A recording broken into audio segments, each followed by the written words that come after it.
Oke. Selamat sore semuanya. Sebelumnya selamat datang di acara Masterclass Hutan sebagai Kunci Kedaulatan Pangan sebagai bagian dari kampanye Khazanah Hutan dalam rangka memperingati Hari Hutan Internasional. Perkenalkan, namaku Lydia Primasida Butar selaku Communications Officer for Food Systems.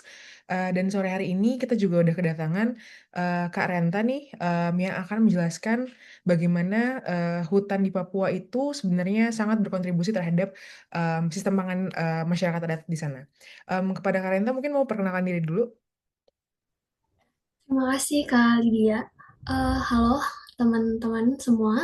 Perkenalkan saya Renta Lamria, Socio-Ecological Research Assistant di WRI Indonesia Regional Papua. Oke, salam kenal Kak Renta. Looking forward untuk belajar banyak hal hari ini dari Kak Renta. Mungkin teman-teman sebelum kita lanjut ke sesi paparannya nih, aku mau membacakan agenda hari ini dulu. Yang pertama adalah nanti teman-teman diminta untuk mengisi sebuah pritas sebagai pemanasan dari sesi sore hari ini. Lalu nanti kita lanjut menjawab pertanyaan-pertanyaan yang ada di pritas dengan paparannya Kak Renta. Lalu kita akan lanjut dengan sesi tanya jawab di mana teman-teman diharapkan dapat memberikan pertanyaan yang mungkin selama ini apa ya pengen tahu gitu tentang hutan sebagai kedaulatan pangan. Dan di akhir yang ditunggu-tunggu nih kita akan ada kuis berhadiah dan sorry karyawan WRI diperbolehkan untuk ikutan kayak gitu. Mungkin sebelum kita lanjut ke paparan, aku mau membacakan beberapa peraturan di sesi sore hari ini. Yang pertama adalah semua teman-teman tahu kalau misalnya sesi ini direkam dan nantinya akan diunggah kembali di YouTube RRI Indonesia. Selanjutnya, aku berharap teman-teman bisa mematikan mikrofon saat acara berlangsung, kecuali nanti aku minta untuk dinyalakan mikrofonnya. Dan yang terakhir, kalau teman-teman kepikiran satu pertanyaan selama sesi paparan nanti, teman-teman boleh menuliskan pertanyaannya di kolom chat atau nanti bisa menggunakan fitur raise hand ketika sesi tanya jawab berlangsung kayak gitu. Without further ado, mungkin kita bisa lanjut ke quiz awal pretest dari sesi sore hari ini. Oke, teman-teman boleh em, scan QR code di layar di bagian kanan atau memasukkan kode 799099166. Gitu. Coba kita tunggu dulu ya. Ayo ditunggu.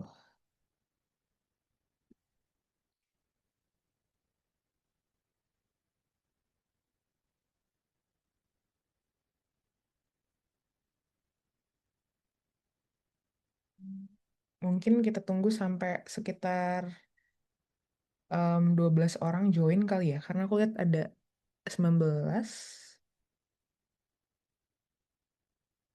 atau 15 orang join kali ya.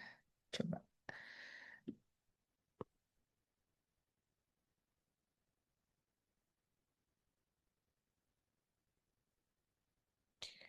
Oke.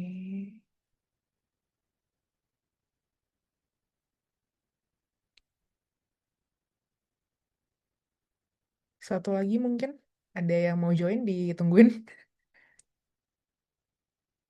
Oke.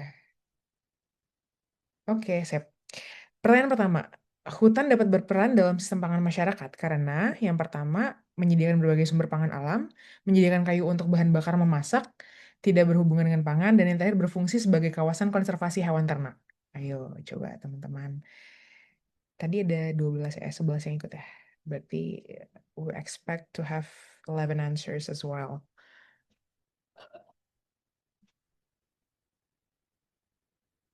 Oke. Mungkin boleh next slide, Mbak Hani. Ya, yang kedua, apa yang dimaksud dengan pangan lokal? Yang pertama, pangan yang dijual di pasar tradisional dan diproduksi petani lokal. Yang kedua, pangan yang berasal dari lingkungan dan sumber daya setempat. Yang ketiga, pangan yang diimpor dari luar daerah. Dan yang terakhir, pangan yang dibudidayakan secara turun-temurun dan memiliki nilai budaya. Ayo, ini agak-agak redundant ya jawabannya. Tapi yang benar yang mana nih kira-kira?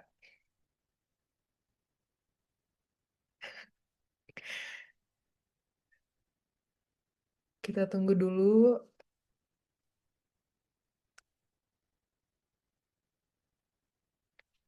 Coba. Ada lagi yang mau menjawab? Ini baru 9 sih. Tadi soalnya daftar 11.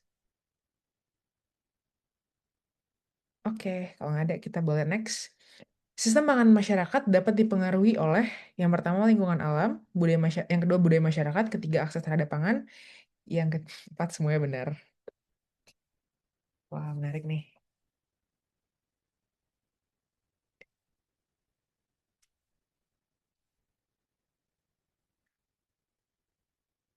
Oke, next.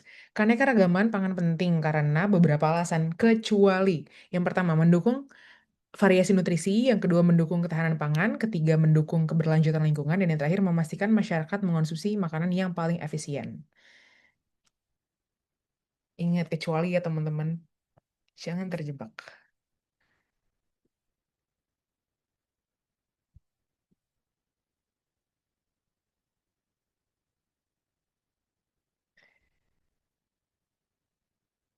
Ada lagi yang mau menjawab? Oke, next. Salah satu bentuk pengetahuan lokal dalam pengelolaan sumber daya alam di Papua adalah Asasi, 2 Subak, 3 Lubuk Larangan, 3 Repong Damar. Ayo, kita tes nih teman-teman seberapa tahu.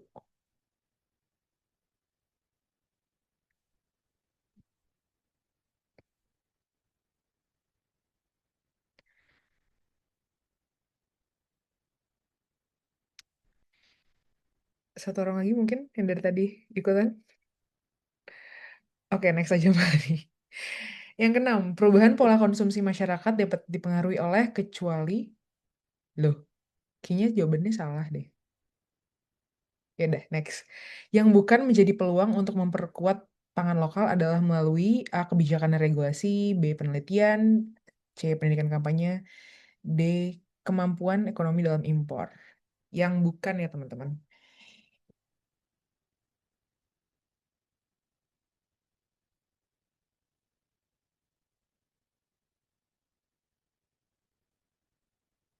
Oke, next. Yang terakhir nih, pertanyaan terakhir.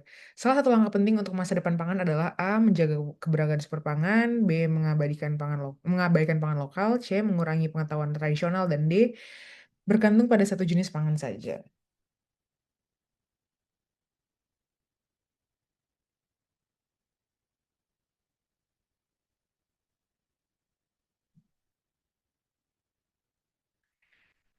Oke, satu orang lagi. Oke, siap.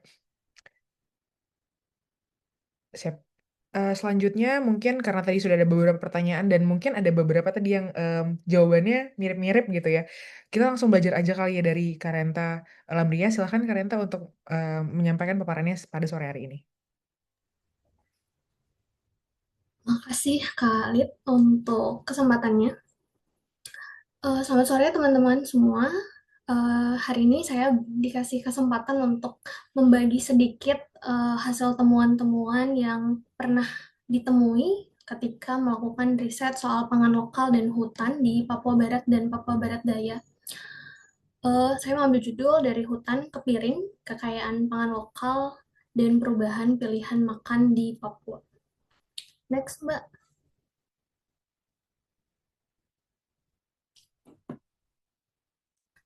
Eh, Perlu diketahui bahwa 80% daratan di tanah Papua adalah hutan dan 1/3 hutan di Indonesia berada di Papua. Kita sama-sama bayangkan jika ada 80% hutan, maka ketika kita ingin maju, kita menemui hutan, kita mundur, kita ketemu hutan, kita ke kiri, ke kanan, kita tetap bersinggungan dengan hutan. Maka dari itu, hutan berkontribusi terhadap ketahanan pangan dengan menyediakan sumber pangan seperti buah, sayur, hewan buruan, bahkan obat. Secara tidak langsung, hutan juga berdampak bagi kita semua sebagai perlindungan tanah, air, daur ulang nutrisi, dan lainnya. Bagi masyarakat Papua, hutan adalah bagian yang terintegral bagi sistem pangan masyarakat Papua. Masyarakat asli Papua menganggap hutan adalah mama, yang berarti hutan menyediakan apapun yang mereka butuhkan, termasuk pangan. Namun, faktanya terjadi pergeseran pola konsumsi yang ada di Papua. Boleh next, Mbak?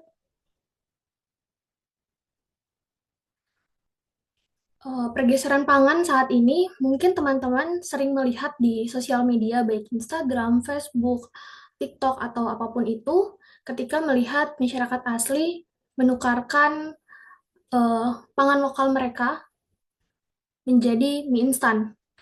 Seperti kita lihat di slide, ada seorang anak kecil yang menukarkan pangannya menjadi mie instan. Kalau ngelihat postingan-postingan ini, rasanya miris ketika melihat section komen isinya adalah merasa Papua cukup ketertinggalan, bahkan untuk mendapatkan mie instan harus barter gitu. Namun kenyataannya pangan yang ditukar terlihat lebih bergizi dibanding pangan yang didapatnya gitu. Contohnya pisang yang didapat, kemudian ubi atau apapun itu yang ditanam masih secara tradisional yang tidak terkontaminasi dengan kimia, namun harus digantikan dengan mie instan, soda atau lainnya. Next, Mbak. Padahal kita bisa lihat untuk Papua Barat dan Papua Barat Daya, sebaran pangan lokal yang ada sangat amat banyak. Cara masyarakat mendapatkan pangannya, yang pertama adalah berkebun. Berkebun yang dilakukan oleh masyarakat asli Papua dilakukan di hutan. Mereka membuka lahan, tapi bukan dalam ukuran yang sangat luas. Mereka membuka lahan hanya untuk memenuhi pangan dan ekonomi mereka. Tidak seluas kita yang ada di Pulau Jawa maupun Pulau Sumatera. Kemudian ragam yang ditampilkan tuh sangat amat banyak. Ada ubi jalar, pisang, pala, pokem, kemudian sayur-sayuran yang sangat amat beragam, bahkan ada sayur lilin, kemudian buah-buahan yang mungkin teman-teman cukup uh, kenal dengan buahnya, yaitu matoa dan buah merah, yang sekarang mungkin sudah ada artis kita yang mengolah buah merah untuk jadi skincare gitu. Selanjutnya, Mbak. Nah, untuk kita lihat lebih jauh potensi tumbuhan yang ada di tanah Papua, khususnya Papua Barat dan Papua Barat Daya. Kita bisa lihat uh, ada ubi jalar, sagu, kemudian talas, keladi, pisang, sayur lilin, buah merah, sayur gedi, dan banyak lainnya. Perlu dicermati bahwa perbedaan topografi menyebabkan perbedaan pola konsumsi juga. Untuk masyarakat di daerah pesisir, mereka akan mengonsumsi sagu.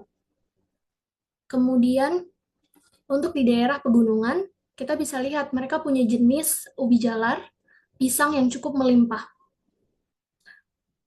Untuk sagu sendiri, sagu yang ada foto di ujung, sagu itu selain sumber pangan, sagu itu menjaga sumber air mereka.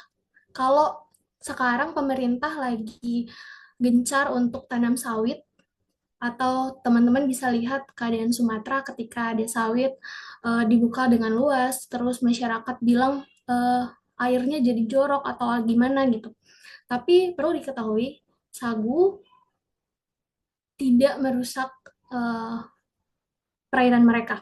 Jadi sagu itu ditanam atau sagu tumbuh di daerah yang agak berawah. Jadi ada airnya. Nah, ini contoh salah satunya yang kami temui hutan sagu dengan sumber air yang cukup bersih. Bahkan untuk masyarakat bisa digunakan untuk mandi. Kemudian ada sayur lilin.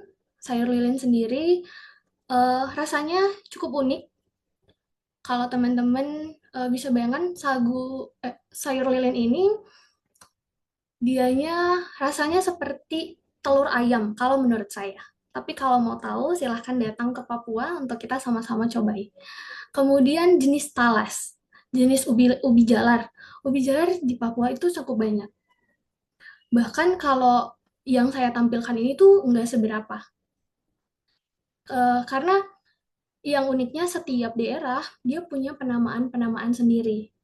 Namun itu juga jadi kendala untuk ketika melakukan pendokumentasian, eh, kita udah nggak bisa nih nanya dia ke generasi kayak kita. Karena generasi kita kembali lagi ke slide yang sebelumnya, Kak, eh, generasi kita tuh udah lebih memilih makanan-makanan yang cepat saji, modern, dan lainnya gitu. Jadi untuk dapat penamaan-penamaan lokal ini, kita harus nanya ke nenek atau kakek yang ada. Kemudian selanjutnya Mbak, nah ini untuk potensi hewan, hutan, selain hutan di daratan, hutan mangrove pun salah satu yang mengambil peran sebagai tempat untuk menyediakan pangan. Karena ketika hutan bakaunya bagus, kita bisa mendapatkan kepiting, udang yang cukup melimpah gitu ya. Kemudian di Papua ini ada beberapa hewan yang mungkin seperti rusa kalau di Jawa kita lihatnya di Kebun Raya Bogor gitu ya. Tapi kalau di Papua kita bisa ketemu untuk dikonsumsi. Kemudian ada kuskus, hewan yang salah satu hewan yang dilindungi juga. Kemudian ada tikus tanah, kemudian ada kanguru pohon, kemudian ada penyu. Kemudian ini yang paling sering kita dengar tuh ada ulat sagu. Ulat sagu ini ada di batang pohon sagu yang udah lama dan udah membusuk. Di situ baru kita cari untuk dapetin ulat sagunya. Untuk konsumsinya biasanya masyarakat makan mentah dengan kepalanya enggak, jangan dimakan karena kepalanya pahit atau enggak dibakar. Kemudian ada kepiting, kepiting yang cukup gede untuk dikonsumsi. Jadi kalau di Papua untuk sumber ikan, kepiting, kita masih bisa ketemu ikan yang seger. Kalau di Jakarta untuk ketemu ikan yang segar mungkin kita agak susah ya. Tapi kalau di Papua kita masih ketemu ikan dan kepiting serta udang yang masih cukup segar dan rasanya manis. Selain itu, Papua juga punya rumput laut. Kemudian, next Mbak. Nah, dari pergeseran pangan, padahal kita punya potensi yang banyak di hutan Papua, di tanah Papua, ada peluang kembali ke pangan lokal. Yang pertama, sumber daya alam lokal mendukung produksi pangan. Bisa dilihat bahwa pisang, sagu, atau komoditas kita yang lainnya masih ada dan tersedia dengan jumlah yang banyak dan masih bisa untuk dikonsumsi oleh masyarakat. Selanjutnya, Mbak. Kemudian ada kebijakan peraturan dan hukum memiliki ruang untuk mendukung ketersediaan dan keberlanjutan pangan lokal. Pada tahun 2018 ada deklarasi Manokwari yang menyebutkan akan menjaga 70% tutupan hutan Papua. Kemudian ada peraturan daerah khusus nomor 10 tahun 2019 tentang pembangunan berkelanjutan di Provinsi Papua Barat, di mana pada bagian ke-6 pasal 35-nya menyebutkan lahan pertanian telah ditetapkan sebagai lahan persawahan tetap dipertahankan sepanjang masih berfungsi sebagai lahan persawahan. Kemudian pemerintah wajib memajukan dan meningkatkan pangan lokal dalam rangka menjaga stabilitas ketahanan pangan di Provinsi Papua Barat. Kenapa kebijakan mengambil ruang untuk keberlanjutan pangan lokal? Karena menurut saya dengan adanya kebijakan, maka ada aturan yang kita bisa ikuti untuk kita kembali ke pangan lokal. Kemudian selanjutnya, Mbak. Kemudian penelitian, pengembangan teknologi, kemitraan, pendidikan, dan kampanye memainkan peran penting dalam pendekatan modern terhadap sistem pangan lokal. Nah, kampanye ini bisa dilakukan oleh generasi-generasi kita. Generasi kita pasti punya sosial media. Kalau biasanya nongkrong, ini sesinya kan ada di sesi buka bersama, lagi banyak agenda-agenda buka puasa nih. Kalau biasanya buka puasa di ramen atau di Yoshinoya atau apa yang makanan-makanan luar, sekali-sekali bolehlah kita mendokumentasikan atau menggunakan menu pangan lokal kita sebagai menu kita berbuka puasa dan diposting. Ketika melakukan kita mendokumentasikan, kita memposting di sosial media kita, semakin banyak teman-teman lain yang tahu bahwa, oh ada nih pangan lokal yang ternyata nggak kalah keren dari pangan-pangan lainnya. Kemudian selanjutnya Mbak, kemudian model sosial, sumber daya manusia, dan elemen kelembagaan turut mendukung sistem pangan lokal. Nah, sumber daya manusia dan elemen kelembagaan ini banyak eh, mendukung. Salah satunya adalah SASI.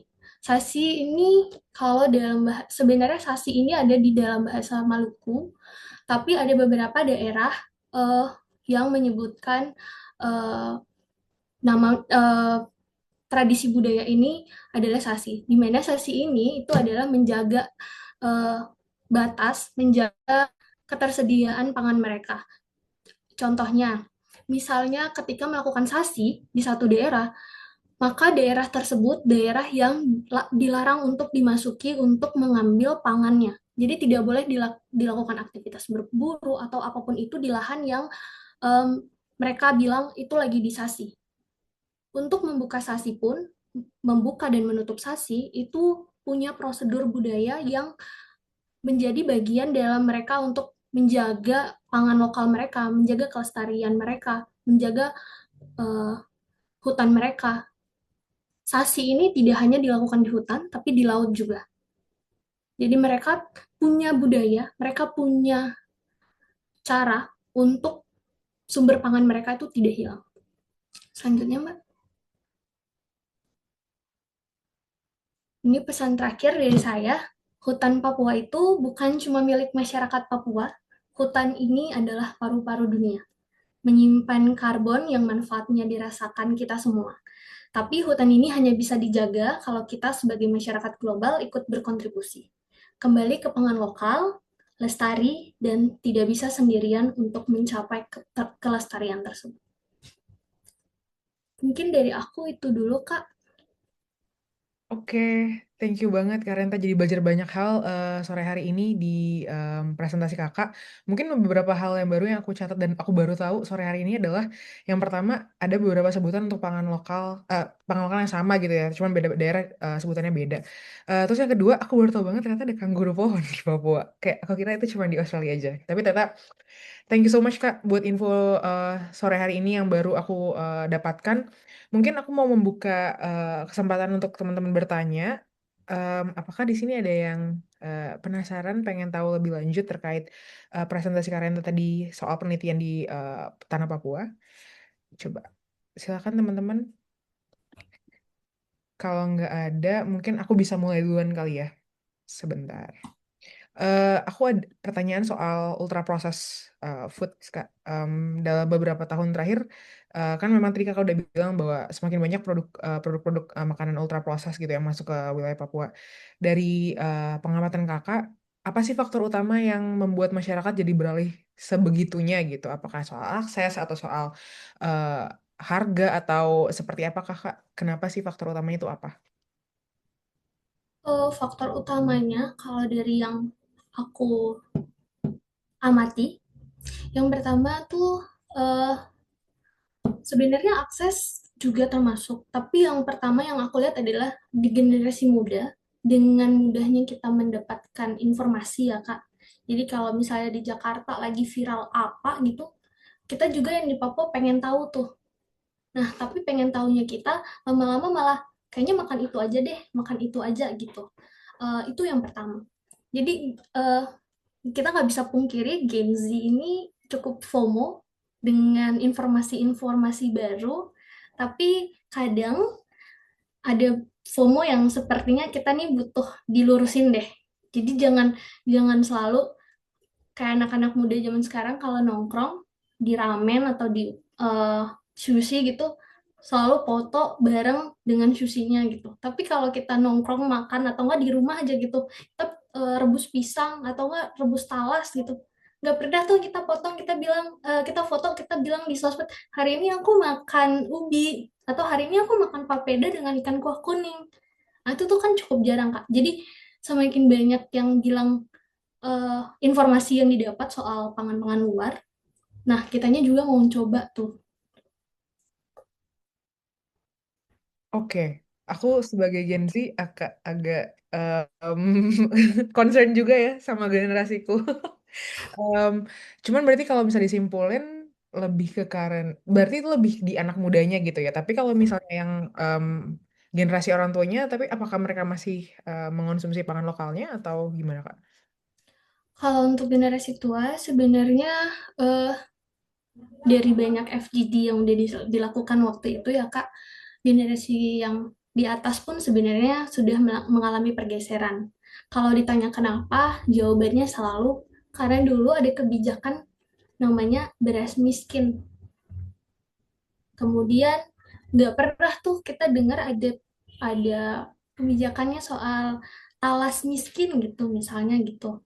Tapi selalu kan beras miskin. Nah, dari kebijakan-kebijakan yang ada itu lama-lama akhirnya mereka merasa beras itu pangan lokal mereka. Itu yang pertama. Yang kedua, karena sekarang kita pekerjaannya sudah yang eh, misalnya PNS atau guru gitu.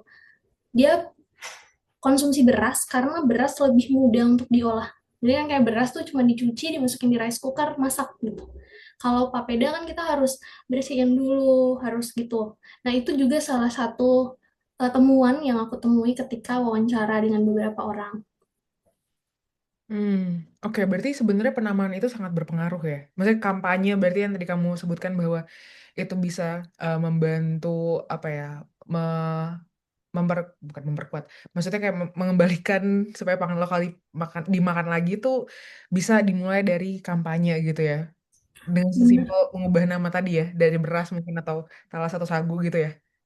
Benar sih Kak. Jadi kayak kampanye itu salah satu cara yang bisa dilakukan oleh semua orang supaya yang lainnya juga menerima gitu.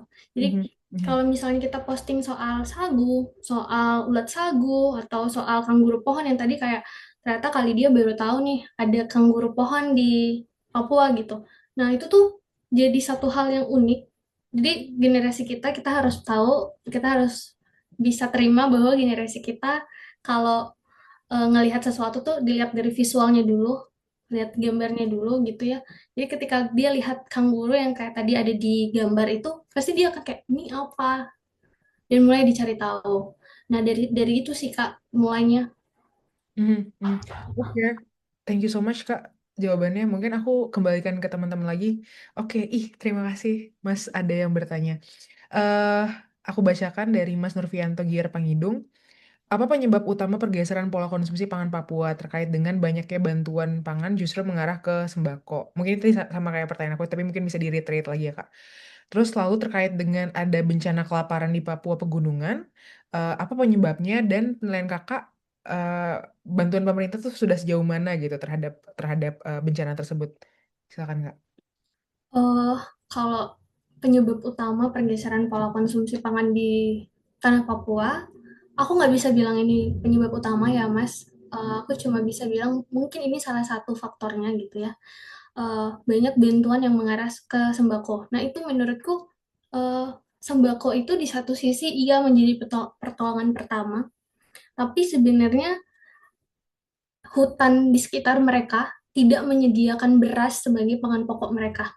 Hutan di sekitar mereka menyediakan sagu, menyediakan ubi jalar sebagai makanan di sekitar mereka. Ketika dia udah ketergantungan dengan beras, maka dia akan selalu mengonsumsi beras. Padahal kita tahu sendiri Indonesia pun masih membutuhkan impor beras untuk memenuhi konsumsi pangannya. Kemudian uh, terkait bencana kelaparan, aku pernah baca bencana kelaparan bukan di Papua Pegunungan ya, Mas. Mungkin sama. Kalau itu terjadi di Kabupaten Tambrau, penyebabnya cukup banyak. Cuma yang aku soroti adalah udah ketergantungan sama beras. Jadi kayak misal nih Mas, ketika kita udah ketergantungan sama beras, kemudian di sekeliling kita hanya menyediakan ubi jalar atau sagu, maka kita kan jadinya merasa, pola pikir orang Indonesia itu selalu merasa kalau nggak makan nasi, itu nggak makan. Padahal mungkin dia udah makan sagu, dia makan ubi jalar gitu. Nah, pola pikir itu juga yang sebenarnya kita harus lurusin tuh. Nggak harus makan nasi untuk kamu kenyang. Yang penting adalah kamu makan karbo, protein, dan vitamin. Kemudian, eh, aku nggak bisa lakukan penilaian untuk bantuan pemerintah yang sudah diberikan. Mungkin pemerintah mengambil tindakan itu untuk bantuan sembako kayak sarden atau apapun itu dengan alasan eh, untuk mendistribusikannya lebih gampang atau apapun itu. Tapi menurutku eh, kita harus kembali ke pangan lokal kita supaya kita nggak ketergantungan dengan pangan-pangan luar. Ketika kita kembali ke pangan kita, ketika kita kembali ke pangan kita, maka itu kan salah satu bentuk kemandirian pangan kita. Kita tidak lagi bergantung pada eh, pangan-pangan dari luar, tapi kita bisa memanfaatkan sekitar kita, pangan di sekitar kita untuk memenuhi kebutuhan nutrisi kita. Nice. Terima kasih banyak jawabannya, Kak. Mungkin ada teman-teman lain. Oke, Mbak Hani silakan. Oke, halo Renta. Terima kasih banyak atas presentasinya. Aku punya dua pertanyaan. Pertama, kalau Renta sendiri lihat nggak sih ada nggak gerakan-gerakan yang sudah mulai dilakukan masyarakat lokal untuk meningkatkan konsumsi pangan lokal atau memang masih jarang gitu isu ini apa dibahas di tanah Papua sendiri gitu. Itu yang pertama. Yang kedua, tadi kan Renta kasih lihat ya ada apa namanya hasil dokumentasi pangan lokal yang Renta lakukan. Mungkin bisa diceritain sedikit proses apa seperti apa sih proses yang Renta lakukan waktu mendokumentasikan dan ada nggak sih hal baru atau hal yang menarik gitu yang Renta lihat ketika mengumpulkan data-data pangan lokal itu? Dua itu aja. Makasih. Sama-sama Mbak Hani. Aku coba jawab ya. Untuk gerakan pangan lokal sendiri sebenarnya sudah ada, tapi masih dilakukan gerakannya gerakan kecil-kecil, kayak dimana kita menginfluence sekitar kita untuk mencoba kembali pangan lokal. Kalau misalnya seminggu 7 hari, dalam 7 hari kita biasanya konsumsi beras mulu, kali ini mungkin 1 hari kita kembali ke pangan lokal kita. Jadi mulai menaikkan eh, konsumsi pangan lokal kita. Itu sudah ada dilakukan di beberapa teman-teman di sekitarku di Sorong.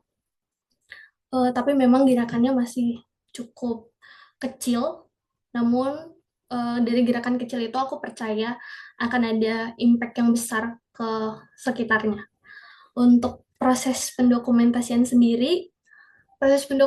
ini cukup sulit dilakukan karena data soal pangan lokal itu nggak banyak yang tahu. Jadi ketika kita ketik di Google pun pangan lokal, mungkin yang muncul hanya beberapa. Mungkin yang muncul babi hutan, rusa gitu. Tapi untuk yang lainnya tuh cukup susah untuk kita dapat. Nah, dulu caranya adalah aku masuk ke semua universitas yang ada di Papua Barat dan Papua Barat Daya. Bahkan bukan cuma perpus universitas, aku masuk ke perpustakaan daerah. Aku main juga ke dinas-dinas yang berkaitan soal pangan untuk aku tahu sebenarnya pangan lokal di Papua Barat dan Papua Barat Daya ini apa ya gitu. Eh Kalau bisa dibilang hal-hal uniknya itu sih yang sama. Aku juga merasakan yang sama yang kayak kali dia tadi bilang kayak, oh aku baru tahu kanguru tuh ternyata dimakan gitu. Karena aku datang ke Papua, yang aku makan beras gitu. Nah, ketika aku membaca kayak, oh ternyata tuh ada kanguru, ada rusa, terus ada banyak yang lainnya. Kemudian eh, dari banyaknya perpustakaan, akhirnya aku mengumpulkan hampir 250 pangan lokal, baik itu tumbuhan dan eh, hewan. Dan beberapa aku sudah posting di Nusantara Food Biodiversity. Teman-teman boleh lihat di situ ada pangan-pangan lokal yang udah aku upload dan cukup sulit tapi cukup berbuah manis ketika berhasil mendokumentasikan, dan semoga banyak orang yang melihat bahwa di tanah Papua konsumsinya bukan hanya sagu atau ubi jalar, tapi kami punya udang, kami punya kepiting, kami punya rumput laut dan lainnya. Keren banget, Kak. Berapa hari melakukan tour the library tadi? 3 bulan, Wow, wow, keren banget. tiga Teman-teman yang belum bulan. tahu, mungkin nanti bisa cek setelah webinar ini Nusantara Food Biodiversity. Di situ adalah situs di mana teman-teman bisa submit dokumentasi-dokumentasi pangan lokal gitu ya. Nice. Ada pertanyaan lagi nih dari sebentar tadi aku dari Mas Nurfianto. Mau bertanya kembali Kak terkait SASI. Apakah ada perbedaan antara praktik di Papua dengan di Maluku dan antara SASI darat dan SASI laut? Untuk praktik di Papua dan Maluku, eh, jujur untuk yang Maluku sebenarnya aku cuma hanya tahu Sasi gitu Mas. Aku cuma beberapa yang aku ketahui itu adalah Sasi yang ada di Papua. Jadi sasi-sasi yang ada di Papua tuh sebenarnya penyebutannya beda-beda. Jadi ada Ege di Malau Karta, ada Samsom di Misol Raja Ampat, terus ada Tia Tiki, terus ada Kabus di beberapa wilayah Raja Ampat. Jadi penyebutannya tuh beda-beda, tapi sebenarnya maknanya tuh sama. Jadi bedanya sasi darat dan sasi laut itu sebenarnya lebih ke arah zona yang dia eh, lagi batasin sih Mas. Jadi kayak kalau di darat berarti di sekitaran hutan mereka, mereka punya jarak dari radius berapa ke berapa yang tidak bisa dimasuki oleh siapapun gitu. Nah, begitu juga di laut. Sebenarnya itu lebih ke arah lokasi yang dijadikan sasaran mereka lagi konservasi gitu. Dari aku itu sih Kak. Tapi Oke. kalau dari teman-teman yang lain, yang mungkin di sini aku hanya ingin membagikan sedikit yang ku tahu. Jika teman-teman lain ada eh, sedikit informasi lainnya, boleh kita sama-sama diskusi. Oke. Mungkin Mas Nurfianto tadi ada eh, pertanyaan lanjutan atau sudah jelas kah?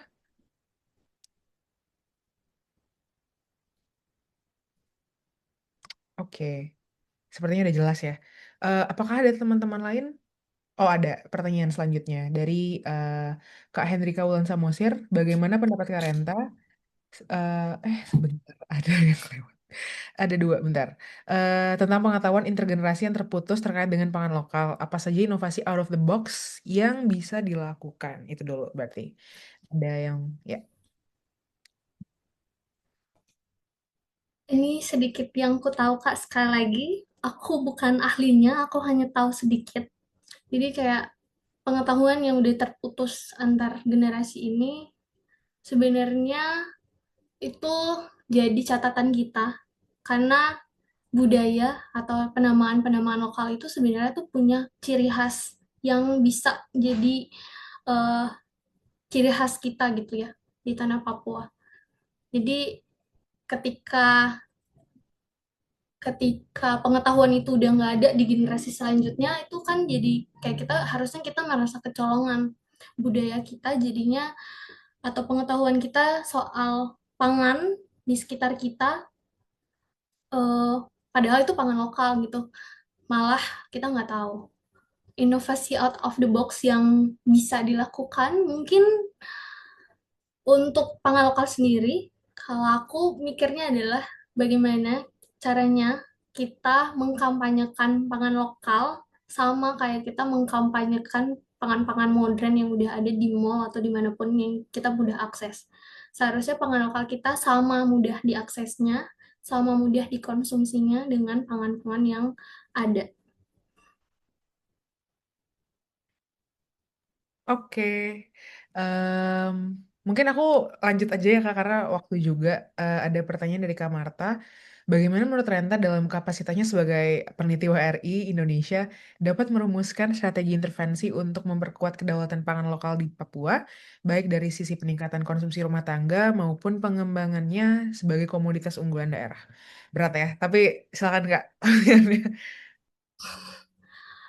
Untuk Kak Marta, ini pertanyaannya cukup cukup berat ya Kak. Mungkin kapasitas aku sebagai research assistant di WR Indonesia eh mungkin dimulai dari aku eh, nulis soal pangan lokalnya sedetail mungkin. Jadi ketika penelitian dilakukan sedetail mungkin, eh, itu bisa jadi pegangan aku ketika bertemu dengan pemerintah untuk mengusulkan bagaimana kebijakan-kebijakan selanjutnya lahir berdasarkan data yang ada dan berdasarkan keadaan yang ada di sekitar.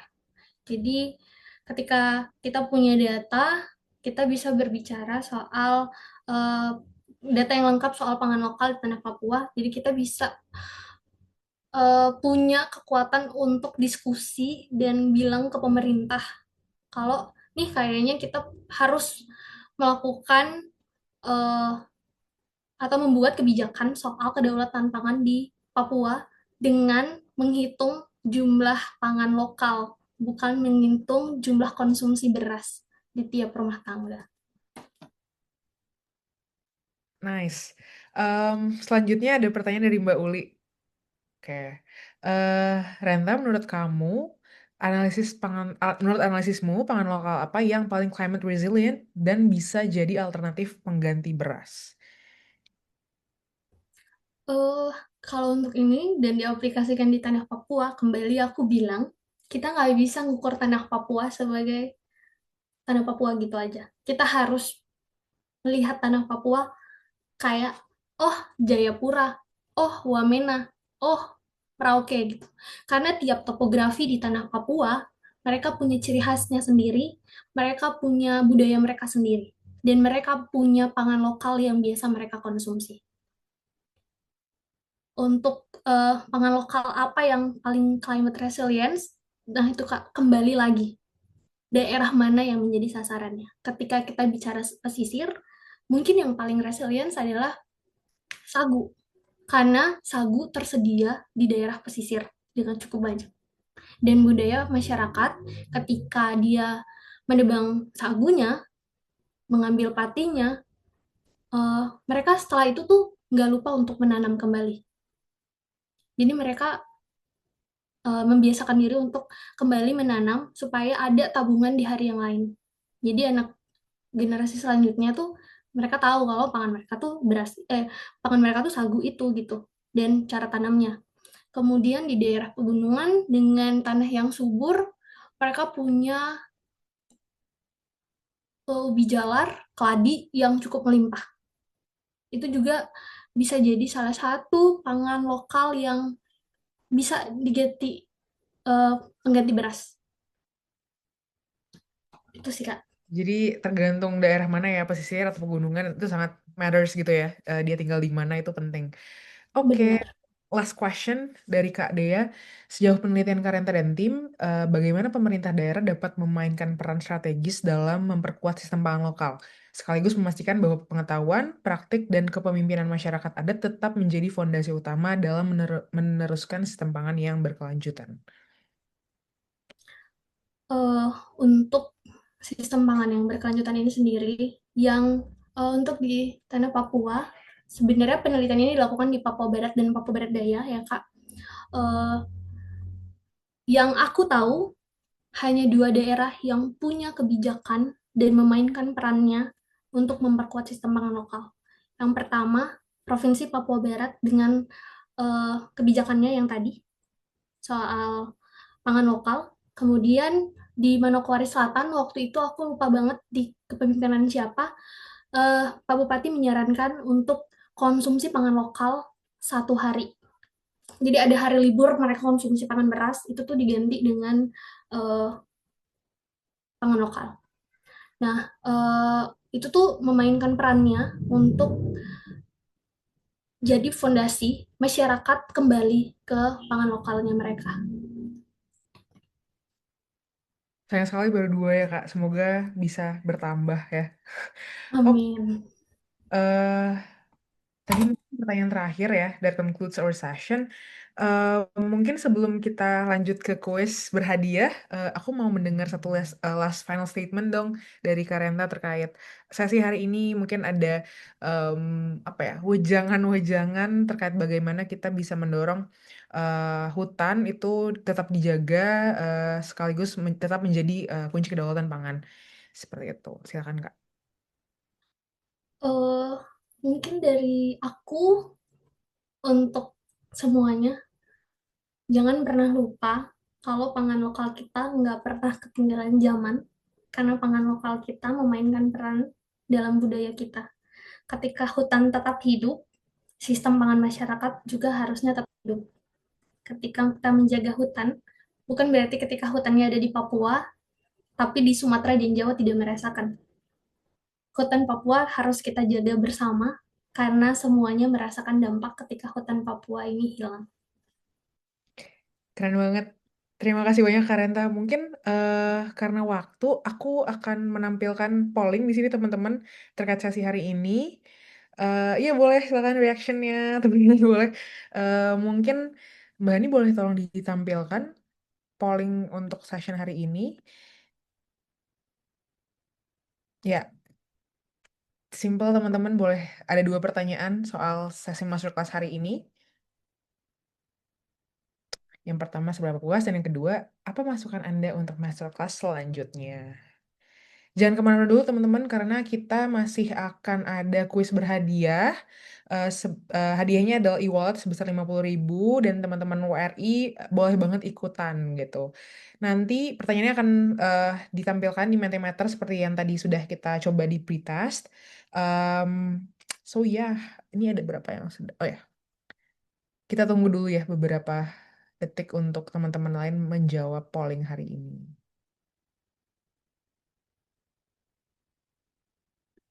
Ya, sambil menunggu berbuka puasa.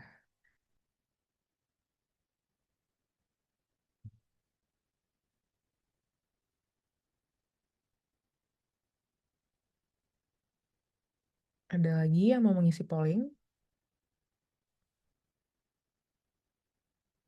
Mungkin kita tunggu 10 detik kali ya. Oke. Mungkin, oke. Mungkin boleh di end, Pak. Mbak Hani. Ya, sip. Next, kita langsung ke sesi yang mungkin ditunggu-tunggu. Kita mau, bentar. Kita mau Mentimeter. Ya, teman-teman boleh lagi kita scan QR code di kanan. Jangan lupa ini cepet-cepetan ya. Jadi bener bener mungkin oke tapi harus cepat juga. Jadi cepat dan tepat. Ayo ditunggu teman-teman. Lumayan sih e-wallet 50.000 ya.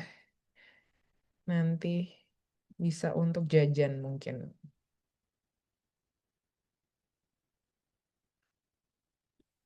Oke, ih 15 orang. Oke, kita join. Kita mulai aja Mbak Hani.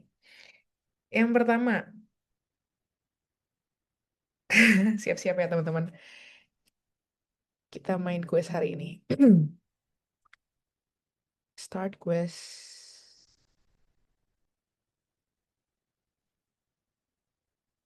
Hutan dapat berperan dalam sistem pangan masyarakat karena, ayo, pertanyaannya sama sih. Cuman jawabannya yang benar yang mana?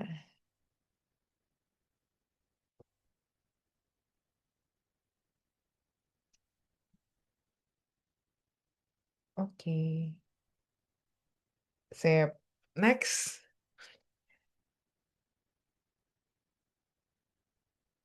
Hmm, apa yang dimaksud dengan pangan lokal? Ayo coba kita lihat ya.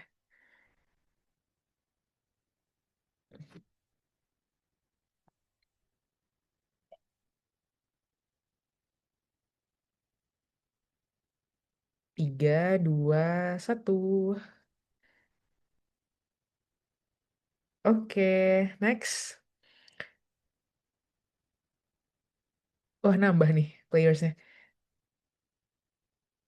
Sistem pangan masyarakat dapat dipengaruhi oleh. Ayo, harusnya bener sih nih.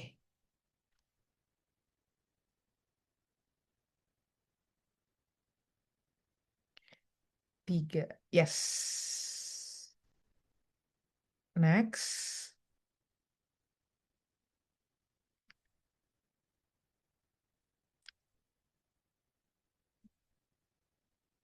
Keanekaragaman pangan penting karena beberapa alasan, kecuali. Ayo, jangan sampai salah nih. Kecuali apa?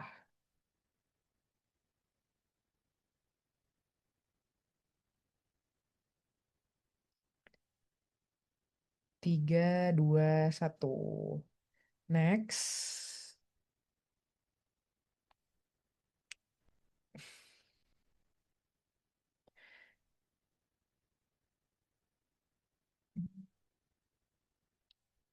Pertanyaan kelima, salah satu bentuk pengetahuan lokal dalam pengelolaan sumber daya alam di Papua adalah, ayo tadi udah dibahas nih sampai ada 2 jenis bla bla bla darat dan bla bla bla laut. Coba.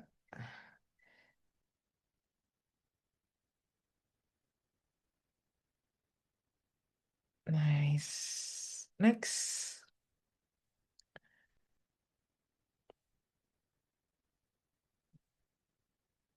Pertanyaan keenam, perubahan pola konsumsi masyarakat dapat dipengaruhi oleh kecuali. Nah, kecuali apa?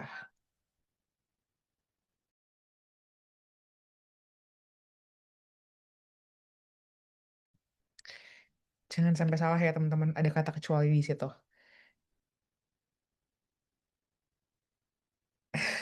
Next. Pertanyaan kedua terakhir. Ayo, berarti tentang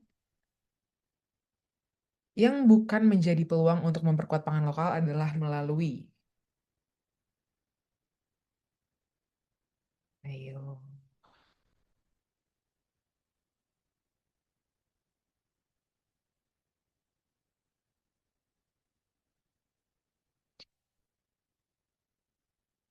Nice. Next. Kayaknya hampir banyak yang betul ya. Kita tinggal tunggu siapa yang paling cepat aja nih berarti. Salah satu langkah penting untuk masa depan pangan adalah A. Menjaga keberagaman sumber pangan, B. Mengabaikan pangan lokal, C. Mengurangi pengetahuan tradisional, dan D. Bergantung pada satu jenis pangan saja. Nice. Gampang sih ini. Harusnya teman-teman bener. Oke. Wah, siapa nih? Oh, namanya beneran, nama beneran gak nih? Wah, Kak Shinta Devita Maharani selamat karena sudah memenangkan eh hadiah e-wallet sebesar 50.000 sore hari ini. Nanti akan dihubungi oleh tim WR Indonesia untuk informasi lebih lanjutnya gitu. Selamat sekali lagi. Teman-teman mungkin boleh kasih reaction tepuk tangan. eh Oke.